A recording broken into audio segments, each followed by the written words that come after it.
Hello दोस्तों, नमस्कार। कैसे हैं आप लोग। मैं विष्णु कुमार आप सभी का अपने यूट्यूब चैनल के इस वीडियो पर हार्दिक स्वागत करता हूं। दोस्तों, आज के इस वीडियो क्लासेज में हम लोग जानेंगे आपके प्रश्नावली 4.4 का जो प्रश्न नंबर 5 है उसके सॉल्यूशन के बारे में। तो दोस्तों, मैंने उस क्वेश्चन को यहाँ पर लिख चुका है और हम लोग क्या करेंगे कि इस क्वेश्चन को अच्छे से पढ़कर इसके सॉल्यूशन के बारे में हम लोग समझेंगे। तो दोस्तों, आइए हम लोग क्या करते हैं, इस क्वेश्चन को थोड़ा सा पढ़कर समझते हैं कि आखिर हमें इसमें क्या करना है। ठीक है दोस्तों, इसमें बोला जा रहा है निम्नलिखित आलेखों में से प्रत्येक आलेख के लिए, यानी कि आपके पास दो ठो आलेख है, एक आलेख ये है और एक आलेख ये है। यानी कि आपके बुक में इस आलेख का जो क्रम संख्या है चित्र का वो है 4.6 और ये जो आलेख है दोस्तों वो आपके चित्र में आया है 4.7 के लिए। ठीक है, तो दोस्तों बताया जा रहा है कि आपके प्रत्येक आलेख के लिए दिए गए विकल्पों से, तो आपके पास दोस्तों देखिए जो आप चित्र 4.6 देख रहे हैं ना, तो 4.6 का दोस्तों आपके साथ इतने सारे क्या है समीकरण है। यानी कि आकृति 4.6 के लिए आपके दोस्तों जो दो चर वाले जो रैखिक समीकरण है वो कितने ठो है, 4 ठो है। मैंने आप लोगों को बताया था कि दोस्तों आपके एक हल के लिए अनंत क्या हो सकते हैं, एक हल के लिए अनंत क्या हो सकते हैं, दो चर वाले रैखिक समीकरण हो सकते हैं और एक दो चर वाले रैखिक समीकरण के लिए अनंत हल हो सकते हैं। तो जब दोस्तों आप यहाँ पर देख सकते हैं कि एक सरल रेखा है और इस सरल रेखा का ये बिंदु आप बोल सकते हैं कि इस सरल रेखा का प्रत्येक बिंदु ये जिस समीकरण का भी ये रेखा होगा उसकी क्या कहलाएंगे, वो हल कहलाएंगे। तो दोस्तों आपके पास 3 ठो बिंदु दिख रहा है, एक ये वाला, एक ये वाला और एक ये मूल बिंदु। तो मूल बिंदु को छोड़कर हम लोग क्या करेंगे कि इसके या इसके सहायता से हम लोग ये देखेंगे कि आखिर हमारे आकृति 4.6 के लिए ये जो 4 ठो आप देख रहे हैं दो चर वाले रैखिक समीकरण, इन दो चर वाले रैखिक समीकरणों में से कौन सा आपका समीकरण इस सरल रेखा का समीकरण होगा। तो इसके लिए क्या करना पड़ेगा दोस्तों, इसके लिए हमें ये देखना होगा कि जो आप हल यहाँ पर देख रहे हैं, जैसे कि हमने यहाँ पर हल लिया, देखिए ये पॉइंट है ना, तो इसमें हल हमने ले लिया ये इस वाले को -1 और कोमा 1 है। तो इसका मतलब ये हुआ कि आपके x का जो मान होगा वो होगा -1 और आपके y का जो मान होगा वो होगा 1। तो दोस्तों जो आप यहाँ पर देख सकते हैं जो समीकरण आपके सामने दिया जा रहा है, तो इस प्रत्येक समीकरण में हम लोग क्या करेंगे कि x के स्थान पर -1 और y के स्थान पर 1 रखकर देखेंगे और देखने के पश्चात हम लोग ये देखेंगे कि इनके दोनों पक्ष आपस में बराबर हो रहा है कि ना। अगर दोनों पक्ष आपस में बराबर होंगे तो हम लोग बोलेंगे कि इस रेखा का वही समीकरण क्या होगा, ये दोस्तों इस रेखा का होगा। ठीक है, या बोल सकते हैं कि ये जो हल होंगे उस रेखा का ही क्या होंगे, ये हल होंगे। अगर संतुष्ट नहीं करेगा तो बोलेंगे कि उस समीकरण ये हल बिल्कुल भी नहीं होंगे, यानी कि इस रेखा का वो समीकरण बिल्कुल भी नहीं कहलाएगा। तो कैसे आप लोग समझिएगा, देखिए ध्यान दीजिएगा मेरी बातों पर, आप लोग ध्यान से समझने की कोशिश कीजिएगा, आप लोग को सब समझ में आएगा। सबसे पहले हम लोग क्या करते हैं, यहाँ पर लिखते हैं पहला नंबर डालकर दत्त समीकरण है y बराबर x, लिखेंगे प्रश्नानुसार चूंकि y बराबर x में x बराबर, देखिए दोस्तों देखिए इस मूल बिंदु को भी आप ले सकते हैं, लेकिन जो मूल बिंदु आप जो देख रहे हैं ना 0,0, ये दोस्तों आपका जो समीकरण इस रेखा का नहीं भी होगा उसको भी संतुष्ट कर लेगा, ये वाला मूल बिंदु वाला। तो इसीलिए हम लोग मूल बिंदु को छोड़कर जो आपके दो ठो बिंदु दिख रहे हैं ना, ये वाला और ये वाला, इन दोनों बिंदु में से किसी भी एक बिंदु को ले लीजिए। तो हम क्या करते हैं कि इन दोनों बिंदु में से हाई वाला बिंदु ले लेते हैं। तो इस बिंदु का दोस्तों जो निर्देशांक है वो कौन सा है, -1, 1। ठीक है, तो कहने का मतलब ये हुआ कि हमारे पास आपके x का जो मान है वो है -1 और y का जो मान है वो है 1। ठीक है, यानी पहले x का मान होता है और उसके बाद y का मान होता है। तो यहाँ पर वही चीज लिखेंगे, चूंकि y बराबर x में x बराबर -1 तथा y बराबर 1 रखने पर 1 बराबर -1, देखिए यहाँ पर हमने y के स्थान पर क्या है 1, तो हमने यहाँ पर 1 रखा। x के स्थान पर क्या है, देखिए x के स्थान पर क्या है -1, तो हमने यहाँ पर -1 रखा।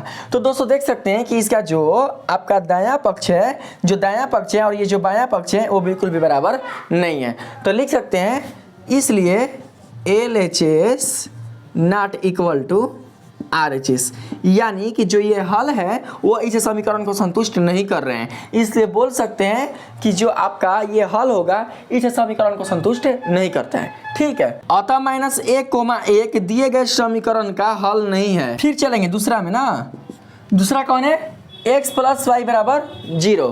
तो जिस प्रकार से अपने यहाँ पर लिखा है ना दोस्तों दत्त समीकरण है, वैसे ही फिर लिखेंगे दत्त समीकरण है x + y बराबर 0। प्रश्नानुसार चूंकि x + y बराबर 0 में x बराबर -1 तथा y बराबर 1 रखने पर रखेंगे। देखिए दोस्तों x प्लस वाई बराबर 0, तो x का मान कितना है भाई -1, तो लिखेंगे -1 और उसके बाद प्लस है तो यहाँ पर लिख देंगे प्लस, और उसके बाद y का मान दिया है 1, तो देखिए y है तो यहाँ पर रखेंगे हम लोग 1 बराबर 0।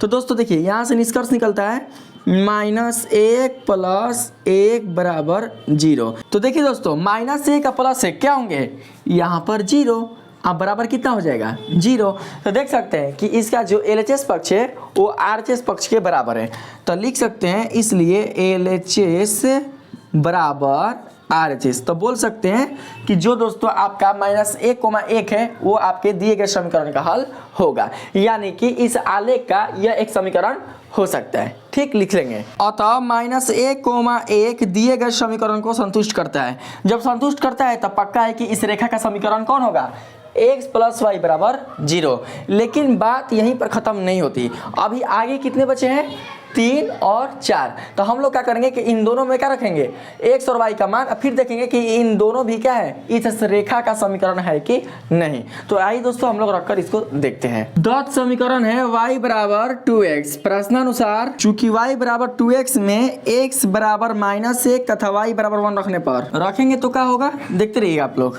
यहाँ पर y का मान दिया है दोस्तों 1, तो लिखेंगे 1 बराबर 2।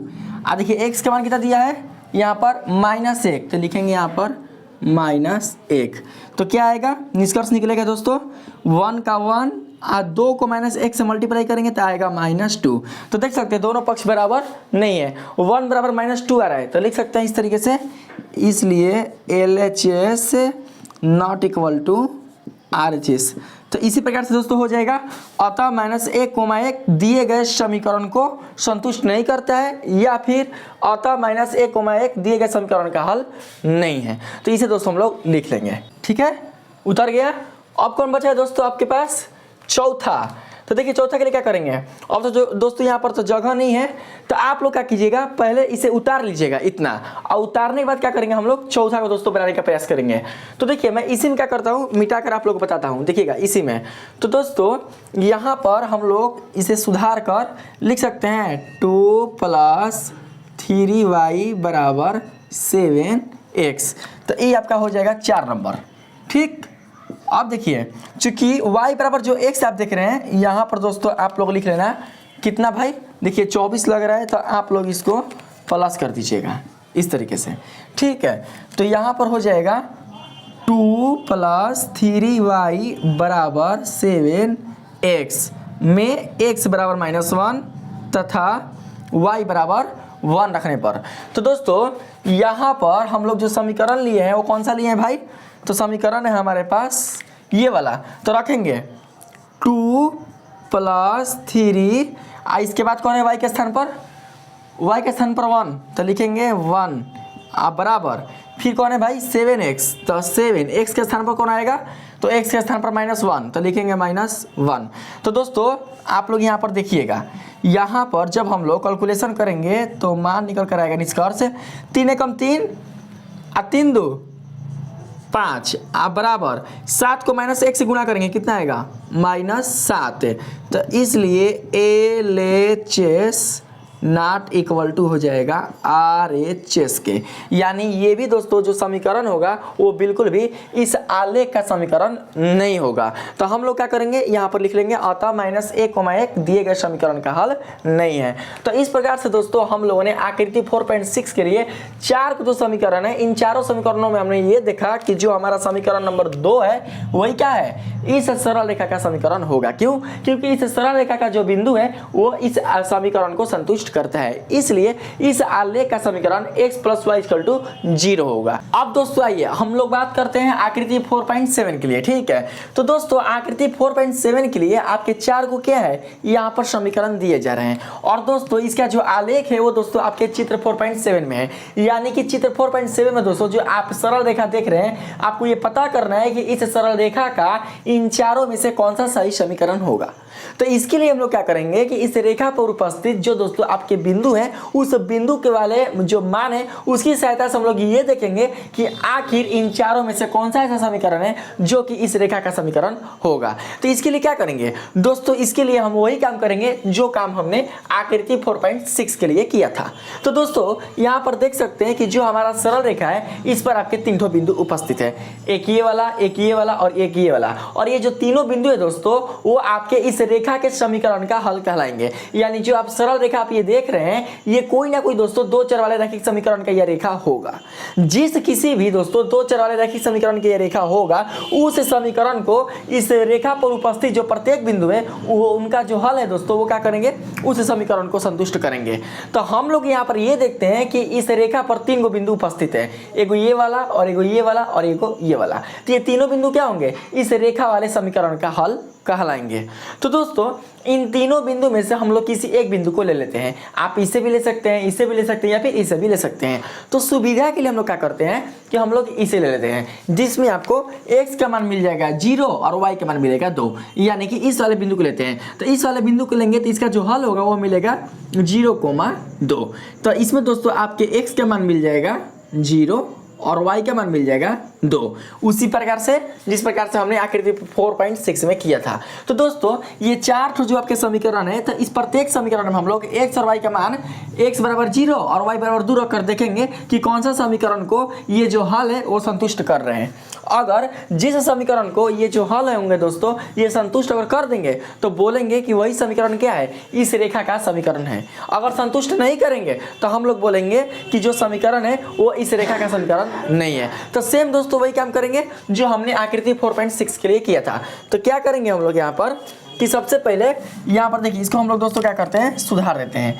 तो देखिएगा इसके लिए बना रहे हैं, मैंने जो बनाया इसे दोस्तों पहले आप लोग उतार लिए होंगे या दोस्तों आप लोग वीडियो को पॉज करके उतार लीजिएगा, उसके बाद दोस्तों आप लोग अगला बनाइएगा, ठीक, जो मैं बना रहा हूँ। तो इसमें दोस्तों जो आपका समीकरण है वो दिया हुआ है कितना, y बराबर ax प्लस 2, ठीक है। तो यहाँ पर हम लोग क्या करेंगे, चेंज कर दोस्तों लिख देंगे, सेम वही चीज़ रहेगा। 10 समीकरण है y बराबर x प्लस 2, फिर प्रश्नानुसार और यहाँ पर लिख देंगे दोस्तों हम लोग y बराबर x प्लस 2 में x बराबर कितना रखेंगे हम लोग, देखिए x बराबर है 0 तो यहाँ पर x बराबर हो जाएगा 0, y बराबर कितना है दोस्तों, तो y बराबर है 2 तो यहाँ पर हो जाएगा y बराबर 2। अब हम लोग क्या करते हैं, यहाँ पर हल करना शुरू करते हैं। तो दोस्तों जहाँ पर x का मान होगा वहाँ पर x का मान रखाएगा, जहाँ पर y का मान होगा वहाँ पर y का मान रखाएगा। तो समीकरण कौन है, तो समीकरण है y बराबर x प्लस 2। तो y का मान दोस्तों दिया हुआ है आपके पास यहाँ पर 2, तो हम लोग ले लेते हैं 2 आप बराबर x का मान दिया हुआ है 0 आप प्लस यहाँ पर ऑलरेडी है 2, तो हो जाएगा यहाँ पर दोस्तों निष्कर्ष निकल कर 2 0 में 2 जोड़ेंगे तो हो जाएगा 2। तो इसलिए देख सकते हैं कि इनका जो दोस्तों बायां पक्ष है वो दायां पक्ष के बराबर है, यानी कि इसलिए LHS बराबर हो जाएगा RHS के। तो दोस्तों आप देख सकते हैं कि जो समीकरण है आपका 1 वो इस रेखा का समीकरण होगा, क्योंकि इस रेखा पर उपस्थित जो बिंदु है, देखिए ये जो बिंदु है वो क्या कर रहे हैं, इस समीकरण को संतुष्ट कर रहे हैं। जब ये बिंदु इस समीकरण को संतुष्ट कर रहा है तो दोस्तों हम लोग बोल सकते हैं कि यह उसका समीकरण होगा उस रेखा का। आगे देखिएगा दोस्तों आप लोग ध्यान से समझते रहना। तो यहाँ पर हम लोग जो हल लिए थे उसको लिख लेंगे, कौन था भाई, तो 0,2। तो यहाँ पर ले लेंगे 0,2। दिए गए समीकरण का हल है, ऐसा नहीं है कि नहीं है, लिखेंगे हल है। अब आगे देखिएगा 2 नंबर में, तो 2 नंबर में दोस्तों आपका जो समीकरण है वो दिया हुआ है y बराबर x माइनस 2। तो हम लोग क्या करेंगे, यहाँ पर बस लिख लेंगे y बराबर x माइनस 2। तो यहाँ पर आपका हो जाएगा, चूँकि y बराबर x माइनस 2 में, तो y बराबर x माइनस 2 में x बराबर 0 और y बराबर कितना है दोस्तों 2 रखने पर। तो आइए हम लोग क्या करते हैं दोस्तों, रख कर देखते हैं कितना निकलता है हमारा मान। तो रखेंगे तो हो जाएगा y के स्थान पर 2 और उसके बाद बराबर में हो जाएगा आपका x का मान है यहाँ पर 0, तो ले लेंगे 0 और -2, तो यहाँ पर ले लेंगे -2। उसके बाद यहाँ पर लिखेंगे 2, 0 में से 2 जाएगा तो कितना बचेगा आपका -2। तो देख सकते हैं दोस्तों कि इसका जो LHS पक्ष है वो बिल्कुल भी RHS पक्ष के बराबर नहीं है। तो लिखेंगे इसलिए LHS not equal to RHS, यानी कहने का मतलब कि हमारा 0, जो 2 है वो आपके दिए गए समीकरण का बिल्कुल भी हल नहीं है। यानी संतुष्ट करता है, नहीं संतुष्ट लिखेंगे नहीं करता है। ठीक है, ऐसे लिख लेंगे नहीं करता है, अतः 0,2 दिए गए समीकरण को संतुष्ट नहीं करता है। अब आगे आइए 3 नंबर में। 3 नंबर में जो समीकरण है आपका वो है y बराबर -x प्लस 2। तो 3 नंबर कौन है दोस्तों, यही है ना। तो यहाँ पर हम लोग लिख लेते हैं y बराबर -x प्लस 2। लीजिए हमने लिख दिया। तो यहाँ पर हो जाएगा दोस्तों आपका, सुधार देंगे जहाँ जहाँ है वहाँ सुधार देंगे, -x प्लस 2। y बराबर -x प्लस 2 में आपके x का मान दोस्तों कितना मिलेगा, तो 0, और y का मान कितना मिलेगा भाई, तो 2। ठीक है, रखने पर तो रखेंगे हम लोग y के स्थान पर हम लोग ले लेंगे 2 आप बराबर, उसके बाद माइनस x का मान कितना है भाई 0, तो हो जाएगा 0 आप प्लस 2 है तो यहाँ पर ले लेंगे 2। तो -0 प्लस 2 यानी कि 2 बराबर कितना हो जाएगा 2। तो लिख सकते हैं इसलिए LHS बराबर RHS, यानी यह भी समीकरण क्या हो सकता है, इस रेखा का समीकरण हो सकता है। क्यों, क्योंकि दोस्तों ये जो 0,2 आप देख रहे हैं हल, इस समीकरण को संतुष्ट कर रहा है। तो लिख सकते हैं यहाँ पर दोस्तों इसको सुधार कर कि 0,2 दिए गए समीकरण को संतुष्ट करता है। अब आइए बात करते हैं हम लोग चौथा नंबर का। तो दोस्तों चौथा नंबर कैसे बनाएंगे, पहला, दूसरा और यहाँ पर हो गया तीसरा, तो चौथा नंबर। तो दोस्तों आप लोग वीडियो को पॉज कर पहले आप लोग इसको उतार लेना, तो अब चौथा नंबर बनाइएगा। तो मैं क्या करता हूँ कि चौथा नंबर इसी में बना देता हूँ। ठीक है, तो देखिए इसको सुधार कर, तो दोस्तों ये हो गया आपका चौथा नंबर। तो समीकरण दिया है भाई कितना, तो दिया है x प्लस 2y बराबर 6। तो हम लोग दोस्तों यहाँ पर ले लेंगे x प्लस 2y बराबर 6, और यहाँ पर हम लोग सुधार लेंगे तो हो जाएगा x प्लस 2y बराबर 6। ठीक है, तो दोस्तों इसमें जरा रखिए तो वही मान होगा x बराबर 0 y बराबर 2। तो रख कर देखेंगे यहाँ पर कितना हमारा मान निकल कर आता है, संतुष्ट होता है कि ना। x के स्थान पर होगा 0 आप प्लस 2, y के स्थान पर हो जाएगा 2, तो यहाँ पर ले लेंगे 2 अब बराबर हो जाएगा 6। तो दोस्तों आप लोग देख सकते हैं कि यहाँ पर हो जाएगा 2 दूनी के 4 अब बराबर हो जाएगा 6, यानी कि 4 बराबर 6 कहने का मतलब कि LHS जो होगा वो बिल्कुल भी RHS के बराबर नहीं है। तो बोल सकते हैं कि अतः 0,2 दिए गए समीकरण का हल नहीं है।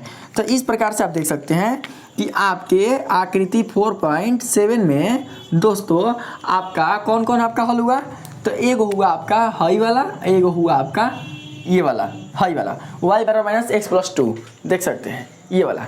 तो इस तरीके से दोस्तों आपका जो 4.3 का प्रश्न नंबर जो 5 है वो आपका खत्म हो चुका है। इसी तरीके से क्या करना है, आप लोग को सोल्यूशन करना है। तो दोस्तों मेरा काम था इतना आप लोग को बताना समझाना, जिससे कि आप लोग इसे अच्छे तरीके से समझ सके। बिल्कुल इसमें दोस्तों आप लोग डाउट ना कर सके, आप लोग का जो कॉन्सेप्ट है वो अच्छी तरीके से कंप्लीट हो सके। इसलिए दोस्तों मैंने आप लोग को इतनी अच्छी तरीके से बताने का प्रयास किया है। फिर भी अगर किसी स्टूडेंट को डाउट रह जाए तो आप लोग हमें दोस्तों कमेंट सेक्शन में अपनी राय जरूर दीजिएगा।